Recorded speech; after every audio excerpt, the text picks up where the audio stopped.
What happens if you're the king of the jungle but return to the present day? Today, we'll be recapping Soul Station Druid. Our story starts with a young man named Suho, who was just your typical guy, busy texting his mum like any responsible son. Normally, he loved hanging out with his friends, but fate had other plans for him that day. As Suho grumbled his way through the event, fate decided to throw another curveball at him.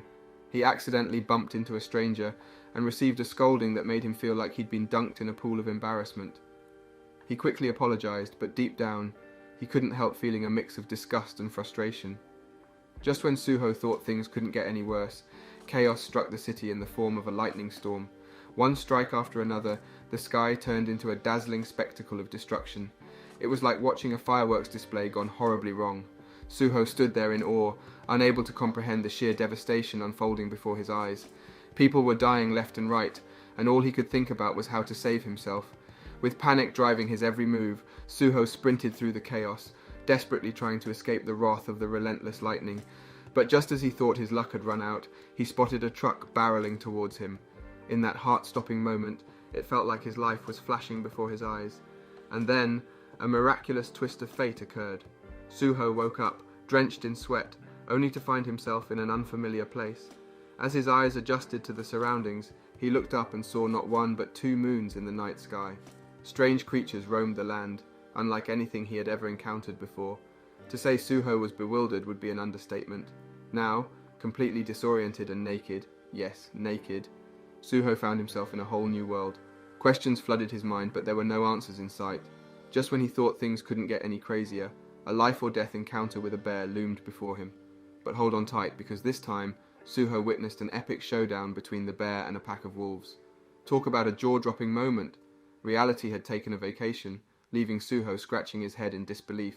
How did he end up here? Before we continue, take a moment to answer the question of the day. Who is your all-time favourite manhwa protagonist and why? Comment down below for a chance to be shouted out. Now back to the recap. In a world where survival is everything, Suho dashes with all his might, unaware of his destination, but driven by an unstoppable need to run. Suddenly, a mysterious window startles him, announcing that his stamina has increased by 1. Caught off guard, Suho stumbles and falls to the ground. Undeterred by his fall, Suho's body now craves nourishment. Surrounded by an array of fruits, he hesitates, unsure if they are safe to eat. After all, this unfamiliar world offers no guarantees. Filled with trepidation, he resists temptation but eventually succumbs, taking a bite. Just as he's about to consume the fruit, a rustling sound disrupts the silence. In this untamed wilderness, every noise serves as a warning. Concealed in the grass, a lurking figure threatens Suho's life. Without warning, a colossal snake lunges forward, ready to strike. Yet fate twists the predator's fortune, as an even greater force, a giant frog, from above intervenes and turns it into prey. In a matter of minutes, Suho narrowly escapes death twice in this enigmatic realm. Uncertain of how long he can survive, he realizes that miracles can't happen at every turn. To endure, he must acquire skills and knowledge, for each day in this place is a grueling contest where only the strongest prevail. As 66 days pass, Suho clings to life, relentlessly pursued by a pack of wolves. He knows they will never cease their chase until he takes his last breath. Accepting his new reality, he understands that constant self-improvement is the only wise choice. A year elapses, and Suho has grown immensely since his arrival. He now possesses the strength to lift heavy objects, aiding in his quest for sustenance. Having secured a giant banana as his daily nourishment, Suho remains haunted by the persistent presence of a white wolf cub fixated on him. As he devours the fruit, an ominous feeling envelops him, and he turns to discover a charging gorilla. It's a battle of survival, but Suho's experience grants him the skills to triumph without relying on miracles. The immense gorilla crashes to the ground, its colossal size causing it to stumble.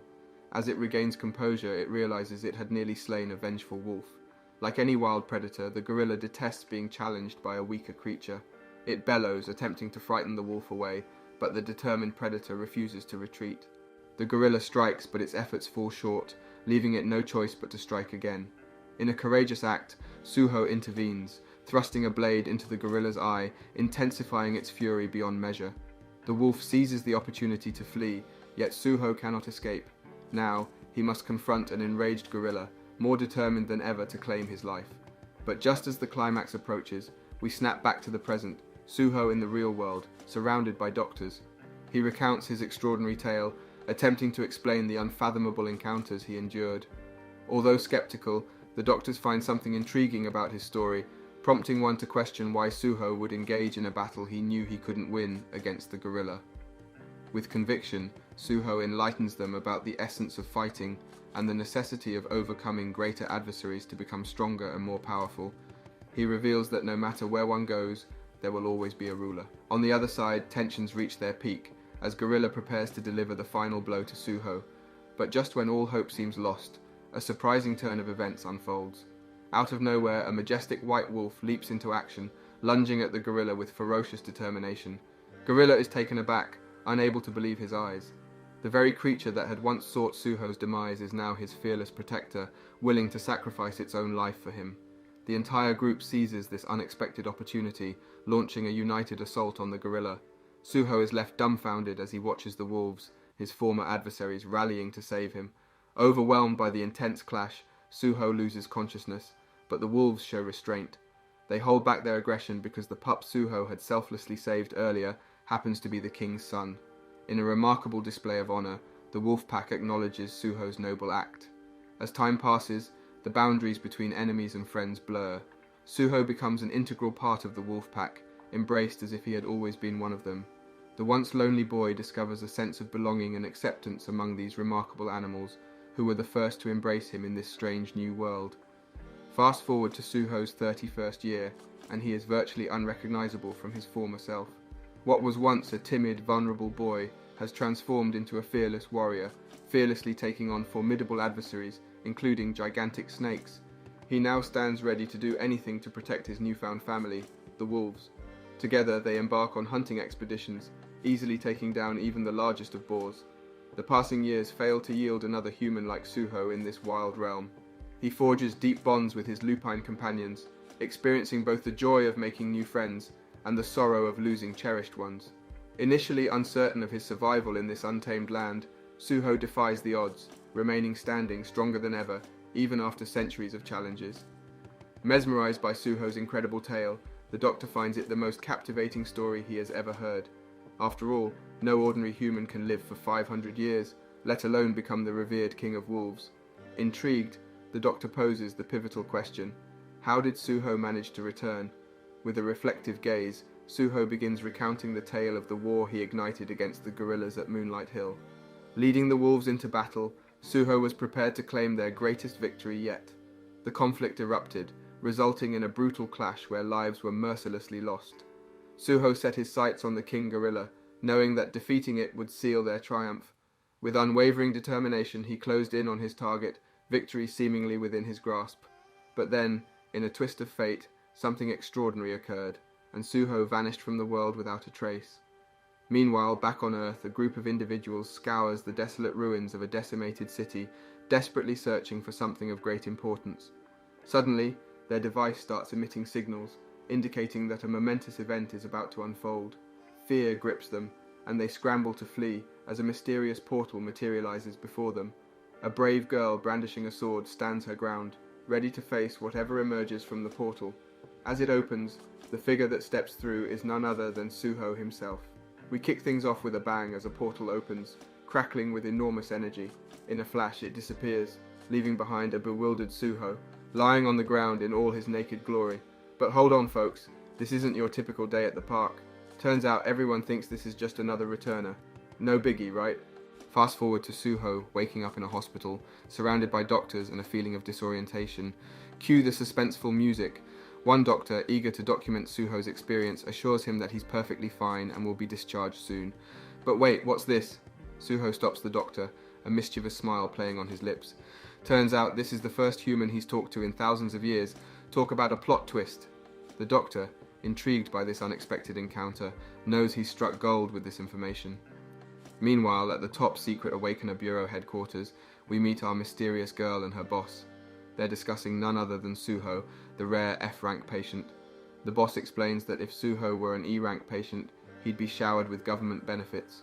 Intrigued by Suho's extraordinary journey, the girl wonders how an F-rank managed to go through a portal. Could it be sheer luck? The boss reveals the shocking truth in the doctor's report. Suho is acting like a wolf and suffering from post-traumatic stress disorder. The girl, determined to uncover the truth, decides to deliver the report in person. Hold on to your seats, folks, because this roller coaster is about to take off. Back at the hospital, Suho finds himself lost in thought, reminiscing about the thousands of years he spent in that bizarre world. 2 weeks have passed since his return, yet he's still struggling to adjust to his life on Earth. He yearns for the wild adventures and the companions he left behind. But duty calls. The nurse interrupts his daydream, reminding him that it's time for lunch. Hungry and lost in contemplation, Suho decides to satisfy his stomach before delving deeper into his memories. And just when you think things couldn't get any more exciting, enter Choi Soo-young, a captivating figure who bursts into Suho's room like a force of nature. Sparks fly as Suho recognizes her scent and recalls their encounter when he first returned from the portal. But wait, he's a changed man now, no longer as dangerous as before. Phew, what a relief.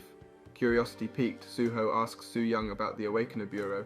She spills the beans, revealing that it's an organization that helps returnees like him readjust to society.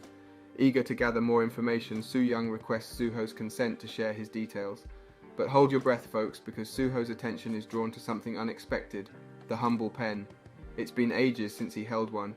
Caught up in the moment, he starts doodling a magnificent wolf on it. Soo-young, growing impatient, can't help but be annoyed. She questions his artistic skills, but Suho smugly informs her that he's already a master artist. The plot thickens.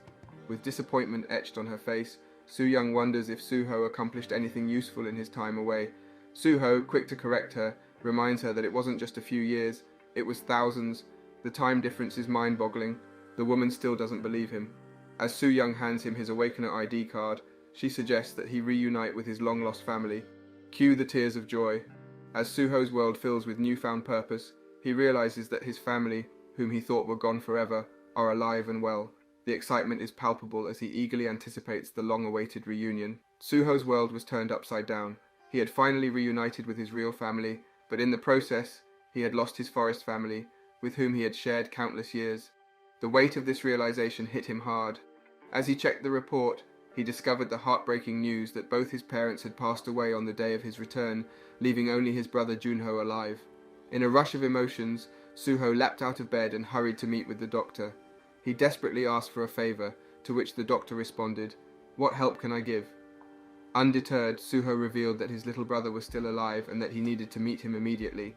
The doctor, aware of Suho's fragile state and recent return, tried to advise him against diving back into society so soon, but Suho was in no mood for advice and with ruthless determination ordered the doctor to help him. Reluctantly, the doctor agreed to assist, but only under one condition. Later, we find Suho sitting in a taxi, ready to leave the hospital. The doctor, whom Suho affectionately called Dr. Baldy, warned the taxi driver about Suho's condition. As Suho embarked on his journey, the doctor's nurse curiously questioned the doctor's generosity. Why would he go to such lengths for someone like Suho? The doctor responded, explaining that Suho's story, although possibly fantastical, intrigued him like no other. He saw Suho as a potential living Frankenstein, a captivating enigma that the government had overlooked. Back in the doctor's office, he asked the nurse to get the broken door handle repaired. Surprised, she asked how it had happened. It turned out that Suho, even in the normal world, possessed an otherworldly strength acquired through his thousands of years of experience. This revelation excited the doctor, as it could serve as evidence of the authenticity of Suho's extraordinary story. After all, it was only the second time the door handle had broken. Meanwhile, Suho found himself stuck in traffic, listening to the radio in his car. Startling news echoed through the speakers. The city was under attack by rampaging monsters. The defense forces had managed to regain control, but not without casualties. As Suho absorbed this information, the radio host also mentioned the SBFC Championship, a tournament among the Awakeners to determine the best. The Russian Bear, ranked 34th, was facing off against Beyond Horizon, ranked 48th, with the winner earning a chance to challenge Japan's current number 1. Suho found the concept intriguing, yet unfamiliar. The excited taxi driver, however, appeared nonchalant, as if such events were commonplace. Suho realized that the world had changed significantly during his absence, and this was just the beginning. Curiosity piqued, Suho questioned the driver about the hunting grounds mentioned on the radio. Confusion filled the air as the driver realized that Suho had been absent for the past 10 years. Eager to enlighten him, the driver agreed to share everything. He revealed that a decade ago, a door to a different world had opened, not just in Korea but worldwide. marking the disastrous Day of the Great Disaster. As a result, Earth became connected to numerous other realms, and hordes of monsters invaded. The devastation was unimaginable, resulting in the loss of 10% of the global population in a single day. Governments across the globe deployed armies, but they quickly discovered that conventional forces stood no chance against the monster onslaught. Those who had disappeared during the Great Disaster became known as Awakeners, and were granted licenses to become mercenaries. It was their duty to eliminate the monsters in exchange for payment. Over time, mercenary work evolved into a full-fledged industry, with guilds forming and life becoming dependent on their services. They were humanity's only defense against the relentless monsters. Intrigued by the concept of being a mercenary, Suho asked the driver how he could become one. Laughing, the driver explained that it was impossible for an ordinary human. Only Awakeners could aspire to become mercenaries, but they had to pass the mercenary examination at the Awakeners Bureau. Suho listened intently, reminiscing about his past life as a mighty warrior, where battles were his way of life rather than a mere occupation. The idea of taking an examination seemed daunting, yet he couldn't deny the stirring excitement within him. The taxi arrived at its destination, a house where Suho was finally going to meet a family member after 10 long years. Nervously, he stood outside, contemplating his next steps. Suddenly, an elderly woman noticed him and stared intently. To break the silence, Suho mustered the courage to ask her if she knew Junho. Little did he know that his question would trigger a wave of anger. The woman unleashed her frustration, vehemently denying the existence of anyone by that name in the building. Confused, Suho began to question whether he had the wrong address. Just as he considered leaving, a voice called out from inside, a kid named Gunwoo. Suho eavesdropped on Gunwoo and the old woman's conversation about relentless moneylenders harassing them daily.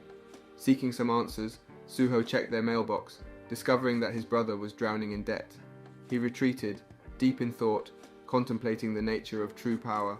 In the world he had left behind, strength reigned supreme, but now it seemed that money held the true power in the normal world.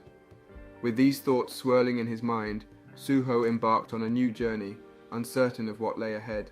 His return to the real world had revealed a vastly changed society, filled with monsters, mercenaries, and the dominance of money. Our hero, Suho, is on a mission to become a legendary mercenary. He heads straight to the prestigious Awakener Bureau, pumped up and ready to prove himself. But alas, his dreams are crushed when his application gets rejected. What? How could they do this to our determined protagonist? Suho objects, expressing his disbelief. After all, he's a total freak who just returned to Earth 2 weeks ago. The receptionist sympathetically explains that most people perish when the portal opens, and they can't just let anyone become a hunter. Harsh, but fair, right? Now here's where things get interesting. Suho finds out that he's 4 Awakener points short of being eligible for the exam. Cue dramatic music. The receptionist suggests he either join Awakener school or manually increase his points. Until then, no exam for Suho. Talk about a setback on his path to mercenary greatness. But wait, what's that? As Suho is leaving, he spots a captivating bounty poster. It catches his eye like a moth to a flame. The poster boasts the name Suwon Field's Goblins, a monster that's just begging to be defeated. Suho's curiosity and determination are piqued. Could this be his chance to prove himself? While riding in a taxi, our hero can't help but ask the driver about the abundance of walls surrounding the city. The driver gladly fills him in on the secret. Seoul is divided into 12 areas, protected by these walls and multiple gates. It's like a whole new world within the city. Finally arriving at Gate 27, Suho's excitement is palpable. He's about to enter the hunting grounds, and not even a smidge of nervousness or fear can be detected. He's a true warrior at heart, but hold on. 2 military guards abruptly halt Suho's progress, demanding to know his business. With confidence radiating from his every pore, Suho responds with a single word: hunting. The guards, unimpressed, ask to see his mercenary license. To their surprise, and his, Suho confesses he has none. And just when things couldn't get more intense, a wild, monster-filled car chase appears out of nowhere. The guards shift their attention to the unfolding chaos, leaving Suho unattended for a brief moment. Sneaky Suho takes advantage of the situation, disappearing like a phantom. Now, our resourceful hero knows he needs to prepare for his mercenary endeavours. He starts by gathering essential items like a car and a smartphone. After all, one must be well equipped to hunt monsters effectively. As the sun sets and the sky turns a mesmerizing shade of blue, Suho finds himself lost in nostalgic memories. It's a serene moment that reminds him of his past, the countless years he spent honing his physical skills. And guess what? He hasn't lost a single one of them. They're as sharp as ever, ready to be unleashed on the world. With his goal of becoming a mercenary burning brightly in his heart, Suho stumbles upon a group of monsters surrounding a defenseless creature. This, he decides, is the perfect opportunity to put his skills to the test and protect mankind.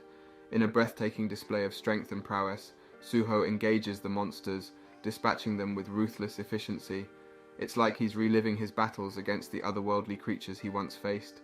The adrenaline rushes through his veins as victory is secured. But wait, out of the blue, a mysterious screen pops up before him, displaying the intriguing message, "Searching for your class." Suddenly it feels as if Suho is immersed in a high-tech gaming experience, with screens surrounding him like an immersive virtual world. What could this system error mean? Suho is left puzzled, eager to unravel this enigma. Suho finds himself under attack. The monsters think they have the upper hand, but little do they know that Suho is about to teach them a lesson they won't soon forget. With an effortless display of skill, he swiftly defeats each and every monster that dares to challenge him. Just as Suho revels in his victory, a puzzling message appears, indicating a system error and a failed attempt to reset his stats. Perplexed, he recalls similar messages from another world, where he once maxed out his physical abilities but stopped leveling up. To his surprise, it seems that this mysterious system has followed him to Earth. Suddenly, an achievement pops up before Suho's eyes. He realizes that this might be his awakening, a chance to uncover the true extent of his powers. With a total of 7 points at his disposal, Suho decides to spend them wisely. To his amazement, bread and water materialize before him, and he also notices a dying dog that he had saved earlier. With a twinge of sadness, Suho watches the dog pass away, making a solemn promise to take care of the orphaned puppy. Gazing into the innocent eyes of the puppy, Suho makes a life-changing decision. He chooses the pup as his loyal companion, forging a bond amidst loss and newfound responsibility. As morning breaks, Suho and the puppy bid their final farewell to the fallen mother dog, paying their respects. At Gate 27, a crowd eagerly awaits its opening. To everyone's astonishment, Suho emerges, accompanied by the defeated monsters he had vanquished. The once doubtful guards now stand in utter disbelief. How could someone effortlessly dispatch all these creatures and bring them to this very spot? Unfazed by the shocked onlookers, Suho heads to the counter to claim his well-deserved reward. He is handed a hefty sum of $2,100 in cash, a bounty for his goblin slaying and blood crystal collecting. Although he lacks a bank account, the receptionist suggests he register to make future transactions smoother. Curious about the valuable blood crystals, Suho engages the receptionist in conversation. She reveals that these precious gems were contained within the goblins he had dispatched, fetching a handsome price of $200 each. Realizing the potential for profit, Suho sees an opportunity to earn money doing what he excels at, hunting. As our story unfolds, we find ourselves in a store where a man discusses his new job as a truck driver with the shop owner. To our surprise, this man is none other than Suho's brother, Junho. The shop owner congratulates him, aware that this job will help alleviate his financial troubles. On his way back, Junho encounters Money, a menacing figure demanding payment for borrowed funds. They rough him up, revealing his failure to meet their expectations. In desperation, Junho hands over $2,240, the principal amount and interest for the month. However, this gesture falls short of the lender's demands, leading to further aggression. Overwhelmed and on the verge of despair, Junho breaks down, pleading for forgiveness and vowing to repay his debts within the given time. But just as his tormentors persist in their violent acts, a commanding voice pierces through the air, freezing them in their tracks. All eyes turn toward the source of the voice, revealing Suho in a furious rage, determined to protect his brother. In an instant, Junho recognizes his savior, none other than his own brother Suho. Suho walks towards his long-lost brother, finally confronting him and demanding confirmation if he is indeed Park Junho.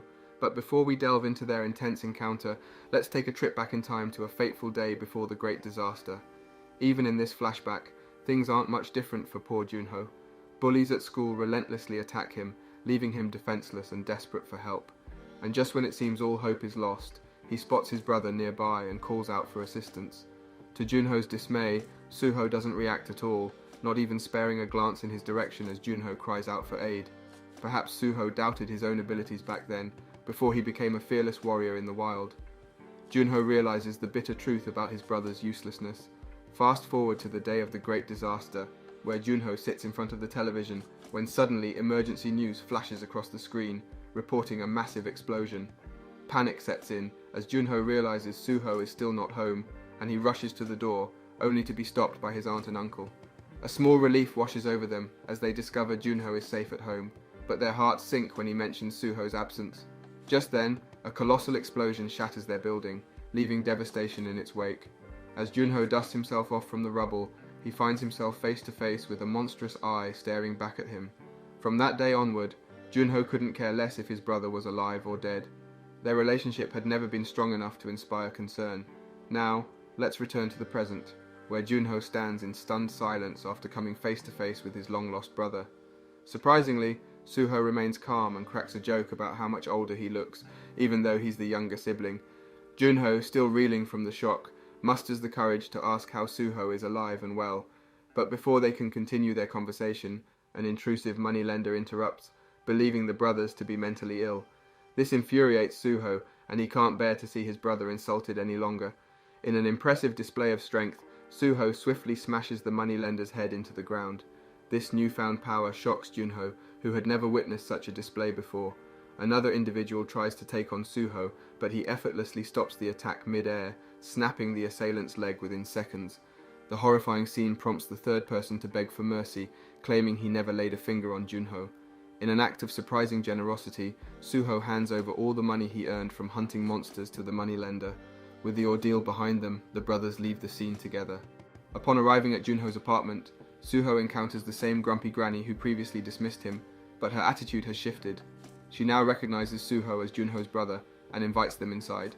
As they enter, Junho proudly introduces his sleeping son Gunwoo to Suho. He emphasizes that his son is now the most important person in his life, and he would do anything for him. Curious about the child's mother, Suho learns that she left the family to live independently. Junho blames himself, believing his financial failures pushed her away. Suho suggests they sit down together and have a drink, acknowledging that there is a lot to catch up on. Junho reveals that he had always believed Suho perished in the disaster, making his reappearance as an awakener the craziest thing that has happened. Suho decides to help his brother by assessing the debt he owes, which amounts to $50,000. Junho assures him that he no longer needs to worry because he has secured a new job that will enable him to repay all his debts. Curious about Junho's new occupation, Suho inquires further and discovers that he now works at a store. Suho's eyes light up with an idea, and he asks about the ownership of the truck Junho uses. Junho explains that the truck belonged to Granny's son, who tragically lost his life during the Great Disaster. Granny has taken on the responsibility of caring for his son, as she considers him family. Meanwhile, Gunwoo wakes up from his slumber and is delighted to find a furry companion by his side. The sight of his father and uncle together fills him with joy, and he politely requests to play with Suho's dog. With a warm smile, Suho happily agrees, brightening Gunwoo's day, as he had always longed for a dog, but couldn't afford one. Taking a moment to share his plan with Junho, Suho suggests that they work together and make a fortune, leveraging Junho's truck. He introduces the concept of monster hunting. The next day, Suho strides into the Awakener Bureau, surprising them with the news that he's leveled up overnight. The receptionist, intrigued, hands him a sleek smartphone called the X-Phone 50 and suggests he download the Awakener Bureau app for the latest updates and the mercenary exam schedule. She also mentions some problems with the stat screens, piquing Suho's confusion. In a sudden twist, a screen materializes before Suho, displaying his still labeled level 1 stats. It all makes sense now why he felt so weak. Armed with his new smartphone and all the essentials, Suho is determined to power up and embark on a thrilling monster hunting adventure. Unable to contain his excitement, Suho immediately dials his brother to share the news. Junho congratulates him on becoming a full-fledged mercenary and wishes him luck for the upcoming exam. While Junho promises to join him after completing his own job, Suho's eagerness gets the better of him, demanding his brother's immediate presence for a monster hunting spree to pay off their debts. With a gentle reminder that it's too early for such endeavors, Junho tries to reason with Suho, reminding him of his own limitations. However, Suho, unyielding to excuses, abruptly ends the call. Junho realizes his brother has undergone a remarkable transformation, no longer the feeble Junho he once knew. Eager to set off, Suho embarks on a quest to find the nearest hunting ground. A bustling crowd packed with cars awaits entry into the hunting grounds. Some brave souls venture solo, while others form formidable teams, well aware that monster hunting is no easy task. Our attention turns to a team of 5 individuals preparing themselves. 3 of them exhibit signs of nervousness despite being awakeners, while the 2 at the forefront exude an aura of readiness. Attempting to calm their teammates' nerves, they suddenly spot Suho's unexpected arrival. Curiosity piqued, the team approaches Suho. The receptionist asks for his Awakener ID, granting him access, but not before cautioning him against entering dungeons. Observing Suho confidently strolling without any weapons or equipment, seemingly unbothered by the monsters, onlookers whisper amongst themselves. The police guards join the conversation, sharing tales of Suho's previous exploits, such as his impressive feat of slaying 7 goblins at Gate 27. Intrigued by Suho's demeanor, the team decides to chase after him. However, as they enter the hunting grounds, they lose sight of their enigmatic target. Suho, eager to test his newfound abilities, begins by sprinting, pushing his limits to gauge his fighting prowess. Suddenly, a cacophony of voices engulfs Suho's surroundings. Turning his gaze, he witnesses 2 groups engaged in a ferocious sword fight, limbs being severed amidst the chaotic clash. Realizing the sheer numerical disadvantage and the considerable time it would take to eliminate them all, Suho decides to redirect his focus towards a more lucrative target, someone with a higher bounty. Fortuitously, a figure emerges with a staggering bounty of $40,000. The name, Choi Gushik. Suho contemplates leaving, but the allure of such a high bounty compels him to stay. He wonders just how formidable one must be to warrant such a price on their head. Witnessing Choi's arrival, those engaged in combat hastily flee, recognizing him as a C-ranker. Choi, unfazed by their retreat, challenges the 3 remaining combatants to face him in battle. Aware of their powerlessness against Choi, they resort to negotiation, offering anything to secure their escape. Yet Choi dismisses their pleas, finding the proposition tedious. However, just as Choi is about to crush them, Suho unexpectedly interjects, stunning everyone. Fearless and unwavering, Suho stands before Choi, seemingly unperturbed by the impending danger. Questioning Suho's identity and intentions, Choi receives no direct response. Instead, Suho brazenly asks if he is indeed the man with the $40,000 bounty. Frustrated, Choi repeats his query, only to be met with Suho's enigmatic reply, someone in dire need of money. Onlookers begin to worry for Suho, as no one in their right mind would willingly provoke a C-ranker. After all, Suho appears as nothing more than a mere child to them. Choi, disbelieving, asserts that Suho has made the worst decision of his life, insisting that it would have been better for him to stay away. Unfazed by Choi's words, Suho maintains his composure. Suddenly, an icy chill courses through Suho's body, rendering him unable to move. Choi revels in his victory, explaining that he can exert control over those who meet his gaze for more than 5 seconds. Ordering his men to break every bone in Suho's body, Choi's cruel intentions are abruptly interrupted as Suho lands a powerful punch. Baffled by Suho's unexpected retaliation, both Choi and the surrounding spectators fail to comprehend how he managed to break free from Choi's grasp. As Choi gazes upon Suho's face, he glimpses something truly chilling, a sinister and malevolent expression, hinting at Suho's readiness to deliver a brutal demise. Realizing his fatal error, Choi is gripped by profound fear, understanding that his life is now in grave jeopardy. What will happen next? Find out in our next recap of Soul Station Druid. Don't forget to like and subscribe for more Manhwa recaps like this. Last time, Suho's brother was being harassed by moneylenders, and our protagonist was getting ready to obliterate them all. Suho, our fearless protagonist, finds himself facing off against Choi, a formidable opponent. It looks like Suho is in big trouble.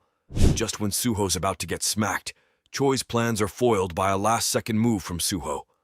Using his incredible ability, Choi gets bound up, leaving Suho feeling pretty smug, thinking the danger is over. But wait, hold on to your swords. Suho's victory dance is short-lived because he underestimates his opponent once again.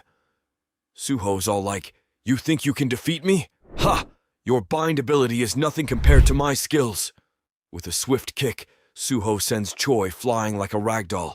The other 3 characters in the scene are gobsmacked by Suho's display of power. It's like they just witnessed a magic trick that made their jaws drop. Meanwhile, Suho finds himself surrounded by Choi's goons, each carrying swords dripping with the blood of their unfortunate victims. Intense, right? Suho doesn't flinch. He challenges Choi's lackeys, daring them to fight him too. These poor guys, realizing it's mission impossible, start begging for mercy and spilling their guts. They spill the beans on how Choi forced them to work for him, and how they're now seeing a golden opportunity to escape the clutches of their muscle-bound tyrant. Suho, ever the clever one, demands a rope from one of the 3 guys who witnessed the whole spectacle. Choi, in his fury, calls them traitors, but they reveal their true feelings, confessing that they've always despised him. Score 1 for the underdogs. Choi, realizing he can't do it all alone, tries to make a deal with Suho. He promises to use all his influence and power to make Suho the king of the city, if only he lets him go. Suho, not one to fall for empty promises, responds by delivering a knockout kick that leaves Choi unconscious. Now Suho turns to Choi's men once more, demanding their bounty, but they still claim to be worthless, insisting that killing them won't do any good. But here comes the twist. The 3 hunters who've been observing the chaos drop a truth bomb on Suho. It turns out every single one of Choi's goons is a criminal with a bounty on their heads. Jackpot! Seeing an opportunity for some extra cash, Suho decides to add these criminals to his hunting list. Cha-ching! Later, the 3 hunters, grateful for Suho's help, offer him a ride in their car and express their thanks. Little do they know, Suho wasn't there to lend a helping hand in the first place. Classic Suho. Curiosity piqued, Suho asks the hunters about their special powers. The leader spills the beans, revealing that he became a sword fighter after awakening and even learned some badass skills from books. Suho, utterly surprised by this revelation, decides he wants in on this book learning action. The hunters find it odd that Suho, with all his strength, is unaware of skill books. They exchange bewildered glances. Finally, unable to contain his curiosity any longer, Suho asks the hunters about the favor they wanted to ask. He's ready to lend a hand. Meanwhile, on the other side of the story, Captain Kang and his team emerge from a portal, looking worse for wear. Captain Kang, not one to mince words, berates his team for acting like a bunch of crybabies. He even threatens to get them fired because he's had enough of their incompetence. But his partner manages to calm him down, reminding him of the unfair reality of the Awakener Bureau. Rich and privileged parents use their influence to make their kids hunters, hiring pros to do the dirty work while their kids reap the rewards. Captain Kang, fueled by his sense of justice, finds this system incredibly unfair. Just when Captain Kang wonders if anything interesting happened today, he learns that someone delivered 10 Ravagers, including a C-rank boss named Choi. Now he's really shocked, because defeating a C-ranker isn't child's play. He can't help but wonder who the mastermind behind this victory could be. The guards spill the beans, revealing that the person responsible for the chaos is none other than a newbie F-ranker. Captain Kang's eyes widen with disbelief. He demands to know where this F-ranker went, and the guards inform him that the last sighting was inside a portal. With newfound determination, Captain Kang races towards the portal, eager to witness Suho's unbelievable strength with his own eyes. Before we continue, take a moment to answer the question of the day. Which manhwa artist do you think has the most visually stunning artwork in their series? Comment down below for a chance to be shouted out. Now, back to the recap. Captain Kang turned to the operator, curiosity brimming in his eyes, and asked the pivotal question: which door did Suho use to enter the portal? Meanwhile, on the other side, Suho had already stepped into the portal, sporting a snazzy new set of clothes that, to his surprise, were able to withstand the dimensional energy. These special garments didn't come cheap, but boy, were they worth it. As Suho took in his surroundings, he couldn't help but notice something peculiar. With an intrigued expression, he turned to his partner and asked, "Hey, what's that thing over there?" His partner eagerly explained that it was a door, a gateway to one of the 38 different dungeons that hunters could explore. And guess what? The door they had just used happened to be number 24. Talk about luck. But just as Suho's excitement reached its peak, the door suddenly vanished into thin air. Perplexed, he inquired about this puzzling disappearance. That's when he learned the harsh truth. Doors would only reappear once the dungeon was cleared. Suho couldn't help but feel a twinge of impatience. Clearing a whole dungeon sounded like a monumental task. Did it mean he had to slay every single monster? The mere thought of it made Suho shudder. He wasn't exactly keen on spending eternity in there. Thankfully, Suho's partner had some reassuring news. All they needed to do was defeat the strongest monster within the dungeon, and the door would open once again. This revelation filled Suho with newfound vigor. The desire to hunt down the strongest adversary ignited within him like a raging fire. Fueled by determination, Suho wasted no time and set off on his quest to find the fearsome beast that awaited him. However, not everyone shared Suho's unwavering enthusiasm. Concern crept into his partner's mind. What if Suho got lost? After all, he wasn't exactly a master tracker. Losing Suho would spell doom for them both, as they would be trapped within the dimension forever. Realizing the gravity of the situation, his partner embarked on a frantic search to find his reckless comrade. Meanwhile, the dimension buzzed with monstrous creatures, hungering for a fight. Suddenly, a voice rang out, followed by a swift and deadly kick that dispatched one of the creatures in an instant. Suho had arrived, ready to unleash his merciless wrath upon any foe that crossed his path. With no mercy in his heart, he engaged in a ruthless battle, leaving a trail of defeated monsters in his wake. Amidst the chaos, Suho stumbled upon a valuable blood crystal. A profitable find indeed. Leaving behind the blood-soaked battleground, Suho continued his quest to encounter an even more formidable adversary. However, when his partner finally caught up to him, he was met with a grim scene. A horde of goblin corpses littered the ground, resembling a scene straight out of a gory massacre. Suho had reaped skill points from his relentless slaughter, enough to unlock a plethora of new abilities. Fascinated by the options before him, he chose to summon the ancient tree spirit, a mystical being he had encountered in another world. Commanding the tree spirit to search for more goblins, Suho utilized its unique connection to nature, communicating through trees and grass, to expand his hunting ground. Examining his stat screen, Suho's eyes widened with delight as he discovered he had leveled up. His achievement count now stood at an impressive 345. A new option caught his attention: search and track. Recognizing their significance, he swiftly invested his remaining points into acquiring both skills. Suho's newfound abilities came into play as he marked the entire area using the search skill. Guided by the tracking skill, he finally stumbled upon a presence that surpassed the mere goblin threat. It was something powerful and intimidating, a perfect target for Suho's prowess. Eager for battle, he wasted no time and rushed to confront his formidable opponent, only to find his partner engaged in a desperate struggle against the monster. Frustrated and concerned, Suho shouted at his partner, reminding him of the importance of staying together and not venturing off alone. But amidst the chaos, the monster paid no heed to their conversation. Its sole focus was on unleashing carnage. Suho swiftly intervened, launching a devastating kick that sent the monster reeling. Without giving it a moment's respite, he ruthlessly unleashed blow after blow until the beast lay lifeless, defeated at his feet. In that climactic moment, Suho experienced an instant surge in power, leveling up and gaining an astonishing 120 points. Meanwhile, his partner stood in awe, shock etched across his face. He had never witnessed such a relentless and ruthless hunter in action. Suho, being the fearless and powerful hunter he is, nonchalantly questions whether the door will finally open after this impressive kill. Little did he know, this one takedown was more than enough to unlock the mysterious entrance. With their mission accomplished, they decide to make their grand exit through the portal, leaving everyone around them in utter astonishment. As they disappear before their eyes, one vigilant guard, remembering Captain Kong's orders, can't help but wonder if he should inform their esteemed leader about the return of this formidable duo. Hyung Nim, realizing the urgency of his team's meeting, bids farewell to Suho, expressing his profound gratitude for the incredible assistance he provided. They part ways, but little does Suho know that another exciting encounter awaits him just outside.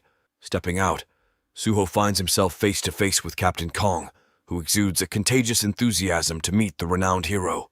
The captain introduces himself as Captain Kong Min Hyuk, the fearless leader of the 27th Combat Team of the illustrious Shilla Guild. Intrigued by Suho's remarkable skills, Captain Kong requests a few minutes of his time.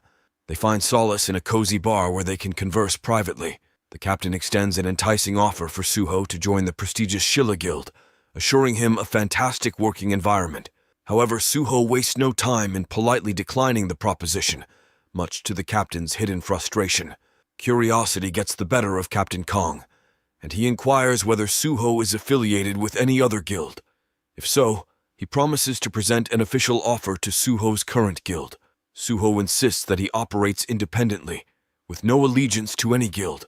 Despite Captain Kong's attempts to convince him of the numerous benefits of joining the esteemed Shilla Guild, Suho stands firm in his belief that he is destined for greatness on his own terms. Returning home, Suho finds neither Junho nor his son present. He assumes they are off enjoying some well-deserved father-son bonding time, which warms his heart. Seeking a moment of respite, Suho climbs to a rooftop and reclines to rest. However, his relaxation is short-lived as Granny playfully scolds him for being idle, reminding him of his youth and untapped potential. Suho, being the helpful soul he is, decides to lend Granny a hand. With a mischievous twinkle in her eye, Granny teasingly questions Suho's age, suggesting that he may be aging backward. Suho playfully retorts, claiming he has actually reversed the aging process. While Granny may not fully grasp the concept, she accepts it, noting that the world has become stranger over the years. She lovingly advises Suho to take care of himself now that he has a family to cherish, emphasizing that losing a loved one is an indescribable pain. Assuring Granny that he is invincible, Suho is met with a cautionary warning, as Granny reveals that those who boast such confidence are often the first to meet their demise. Just as their conversation comes to an end, Junho and Gunwoo return, eagerly inquiring about Suho's whereabouts. Granny points them upstairs, informing them that Suho is patiently waiting. In a heartwarming gesture, Suho presents Junho with an envelope containing a whopping $50,000, the means to pay off all his debts. Initially overwhelmed by the unexpected generosity, Junho hesitates to accept the money, fearing his inability to repay such a substantial sum. Tears stream down his face, overwhelmed by the sheer magnitude of Suho's kindness. Suho gently urges him to cease the tears and embark on his journey to financial freedom. Grateful to the heavens for this life-altering blessing, Junho departs to settle his debts, leaving Suho to enjoy a moment of tranquility. Meanwhile, Gunwoo happily engages with their new furry companion, playfully pondering the perfect name for the adorable dog. Suho graciously hands over the naming duty to Gunwoo, who decides to call the dog Baku. Taking a quick peek at Baku's stat screen, Suho notices the pup is at level 1. Without further ado, they dive into a joyous playtime session, cherishing the simplicity of these precious moments. As evening sets in, Junho's truck returns, prompting Suho and Gunwoo to excitedly rush downstairs to greet him. However, their joy swiftly morphs into shock and concern as they witness Junho drenched in blood, struggling to remain on his feet. In a devastating turn of events, Junho collapses to the ground, leaving Suho and Gunwoo desperate to uncover the truth behind their brother's predicament. In a different setting, a dimly lit office houses a gathering of mobsters engrossed in discussions about betting odds for the upcoming SBF Championship tournament. Suddenly, a thunderous noise reverberates from outside, alerting them to imminent trouble. Before they can react, a henchman is swiftly whisked away, vanishing into the darkness. As fear grips their hearts, they find themselves captivated by a pair of eyes burning with an unmistakable fury. Suho, who possesses eyes that could pierce through steel, in a display of sheer strength, he effortlessly lifts a bench with one hand and hurls it at a mob, causing chaos and destruction. The intensity rises as Suho boldly confronts the boss, who is unaware of what's coming his way. With a determined expression, Suho asks if he's face-to-face with the notorious Kim Jong-soo. The boss hesitantly confirms his identity and thus begins a debt-settling showdown. Warning Suho that the government won't approve of his actions, Kim tries to deter him from attacking. However, Suho pays no heed to the warning and delivers a thunderous slap that knocks out Kim's teeth. In a flurry of blows, Suho teaches Kim a painful lesson for crossing the line and harming his brother. The tables turn as the defeated mob begs for forgiveness and promises never to harass Suho's brother again. Satisfied with his victory, Suho leaves without wasting a second, leaving behind an infuriated boss vowing revenge. Meanwhile, at the guild headquarters, Captain Kong bursts in, presenting Suho's profile to his boss, Mr. Park. Kong confidently claims that Suho is the best they can find. However, when they attempt to delve deeper into Suho's background, an unexpected message pops up, denying them access. Intrigued and astonished, Park and Kang embark on a hacking mission to uncover Suho's hidden profile. As they lay their eyes on his impressive stats, disbelief washes over them. How could a mere rookie possess such incredible abilities? Kong advocates for recruiting Suho at any cost, while Park suspects there's more to Suho than meets the eye, possibly a covert government agent. Despite Kong's persistence, Park dismisses the idea, deeming it a futile pursuit, but Kong manages to secure a compromise, requesting a weekly report on Suho's activities. In another part of town, Suho rushes to the hospital to visit his brother Junho. The looming mercenary exam hovers in their minds, but Suho remains resistant to the idea of working under someone else. After all, he was once the king of the jungle. Junho offers to search for prestigious guilds on Suho's behalf, but Suho proudly declines, proclaiming his intention to establish his very own guild. The stage is set for an exciting new chapter in Suho's journey. In the meantime, we catch a glimpse of Soo-young, stationed at the Awakener Bureau headquarters, where she faces the wrath of her boss due to recent incidents in her area. Feeling the pressure, she insists she's doing her best. However, her frustration peaks when she receives yet another job letter, forcing her to participate in an exam. Her boss warns her against rejecting too many applicants, a recurring issue for Soo-young. At the examination center, a crowd of eager applicants assembles, ready to prove their worth. Amidst the anticipation, a guy live streaming the event finds his broadcast interrupted by none other than Soo-ho. Just as curiosity peaks, Major Kim Young-soo introduces himself, setting the stage for the examination. The crowd eagerly awaits their assigned supervisors, hoping for a favorable match. With a touch of randomness, the lottery begins, and the participants eagerly discover their supervisors. To everyone's surprise, the streaming guy and Soo-ho find themselves under the guidance of supervisor number 15. And guess who it is? Soo-young. Excitement fills the air as strategies form and alliances take shape. Soo-ho, ever observant, notices Dong-soo's gloomy demeanor and probes him about his sudden change in mood.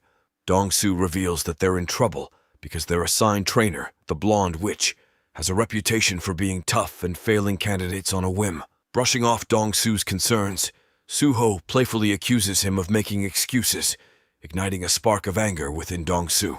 In a bid to settle matters, Dong-soo challenges Soo-ho to a fight, convinced of his own strength.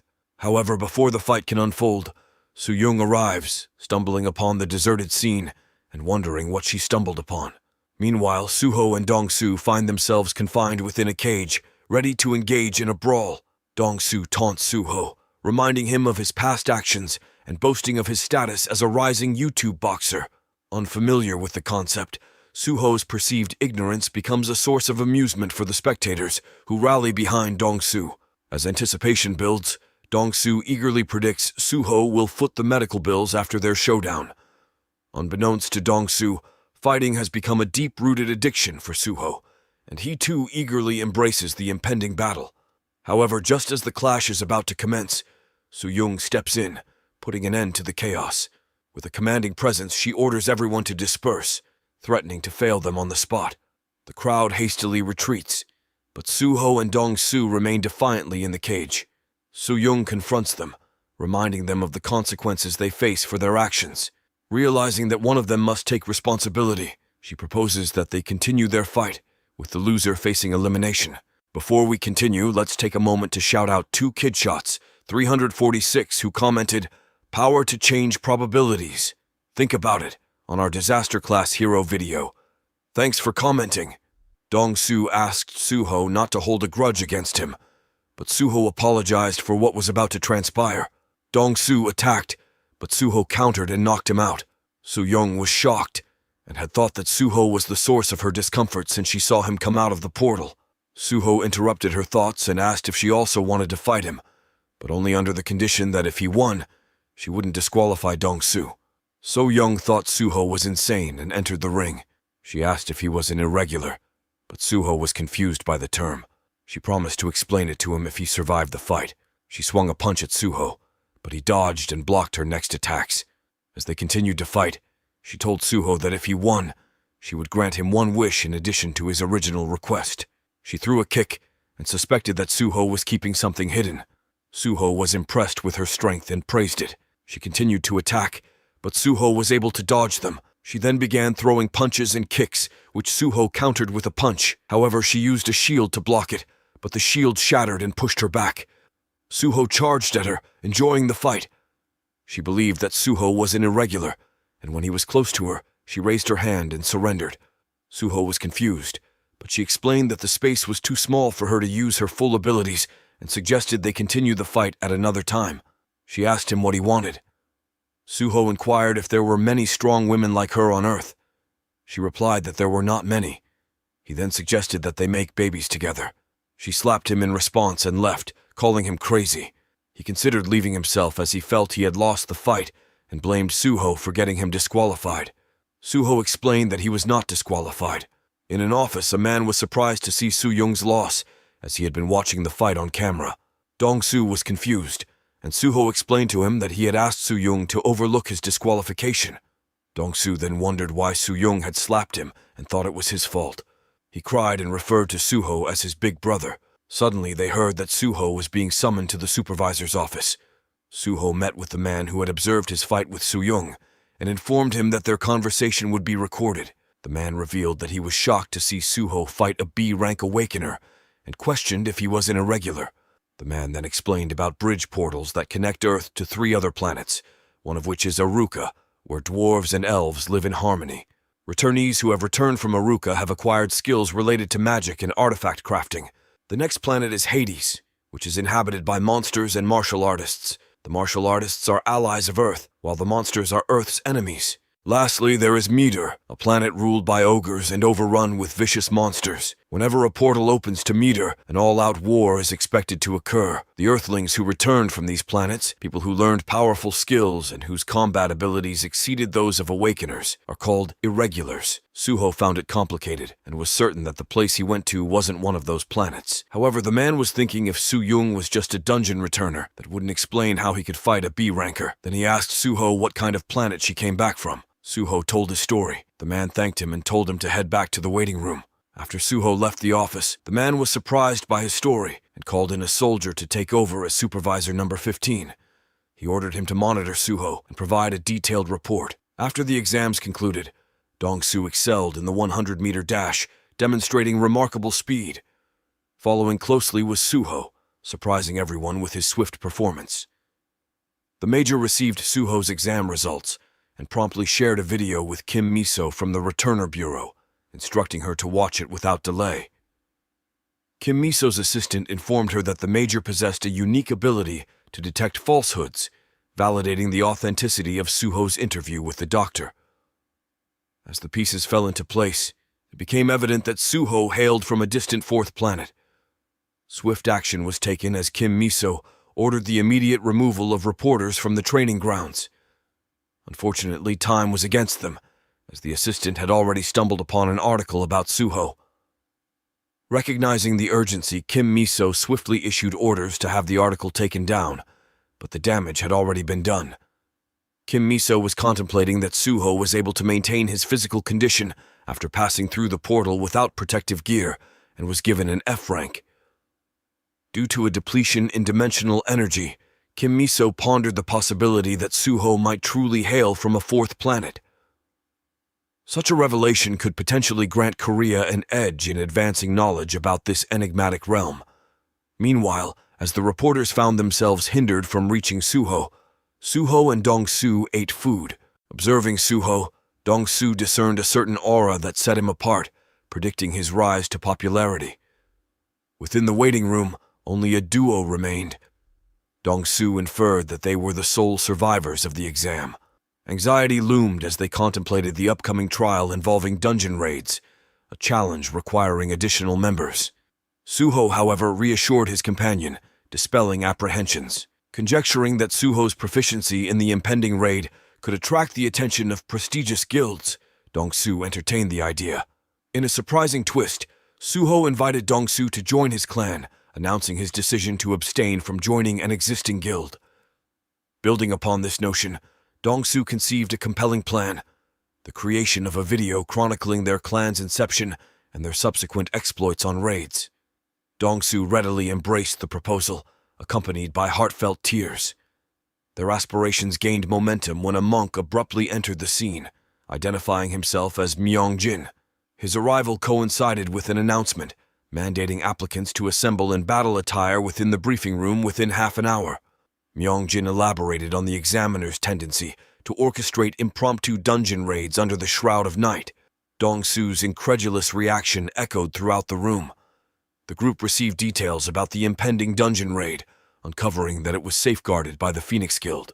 Suho sought clarification regarding the concept of under protection, revealing a knowledge gap. Dong-su enlightened Suho, disclosing the city's predicament, involving the sudden emergence of interdimensional portals and the government's struggle to manage the crisis.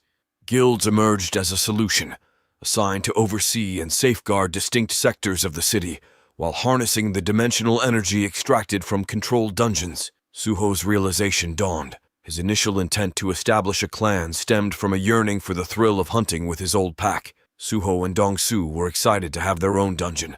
Dong-Su mentioned the benefits of dungeon ownership, highlighting the cost savings. Suho shared their ultimate goal of forming a guild, though Dong-Su reminded them about needing to pass the mercenary exam first. The dungeon they planned to raid had only 15 days left before its collapse, featuring a labyrinth-style layout with minimal monsters. Concerns arose about getting lost, but Suho assured them of his search skill. Questions about the monk's abilities led to a flashback of past experiences. At one point, a monster ambush occurred at the temple, and evacuation advice came too late. After the briefing, the group headed towards the portal, instructed by the supervisor to stay focused. Entering the dungeon, they faced challenges including a skeleton attack. They encountered traps, leading to a lower dungeon level. Monsters closed in, and they got ready to fight. Suho's tactical kicks helped them advance, and he invited the monk to join their clan. Traps were identified, and waves of monsters engaged. After emerging from a hole, they found a trail of defeated foes. Following Suho's lead, they killed all of the monsters. Finishing the dungeon within a short span, they amazed observers. They later entered a new dungeon with bats, relying on Myungjin's skills. A boss emerged, swiftly defeated by Suho. Updates on their progress reached Kim Miso, who recalled Lee Seonggu and decided to have a meeting with Suho. Concerns arose when Myungjin didn't show up for work, but Junho assured the team they qualified for level update. Earnings potential excited Dong-Su. Suho granted them a rest day, going shopping for a new truck. Post-shopping, they aided Junho's awakening. During this time, loan sharks discussed guild funding. The boss had plans involving manager Choi, an expert in erasing individuals. Contact was made to execute this plan. Kim Miso joined the Suho clan, meeting Granny. Meanwhile, Junho nervously waited for Suho when a goblin suddenly appeared on their car, prompting Suho's intervention. Suho handed over a knife to Dong-Su, instructing him to eliminate the creature and follow his lead. However, Junho was grappling with doubts about awakening. Suho reassured him that weakness wouldn't lead to survival, urging him once more to take down the target. With a firm command, Suho ordered the dog to attack and sink its teeth into the goblin. The creature's arm was bitten, but Suho soon informed Junho that the dog couldn't finish the job. He emphasized that Beku's life depended on Junho's next move. Responding to the pressure, Junho plunged the knife into the goblin, freeing Beku. Suho's orders rang in his ears as he relentlessly stabbed, his hands now stained with blood. The prospect of death loomed as Suho warned Junho that failure to kill would lead to his demise. Pressing forward, Junho followed Suho's lead, engaging and defeating other goblins. As Suho distanced himself, memories of abandonment flooded Junho's mind. Fueled by a mixture of emotions, he drove the knife into the goblin's head, stabbing its body repeatedly. Maniacal laughter echoed as Junho fought off another goblin, his mind seemingly unhinged. Caught in this intense moment, Suho observed Junho's information display, amused by the designation Butcher. With the chaos subsiding, Suho invited Junho to join him in finishing the task. Together, they made their way to the Awakener's bureau, Junho's blood-soaked appearance unnerving the staff. Cleaning and quarantine were mandated before they were directed to the third floor for dimensional energy assessment. Suho explained that Junho needed a dimensional energy level exceeding 100 to qualify as an F-rank Awakener and sit for the mercenary examination. Junho's measurement surpassed this threshold at 111, prompting him to proceed to the ability manifestation room. What will happen next? Find out in our next recap. Don't forget to like and subscribe for more Manhwa recaps like this.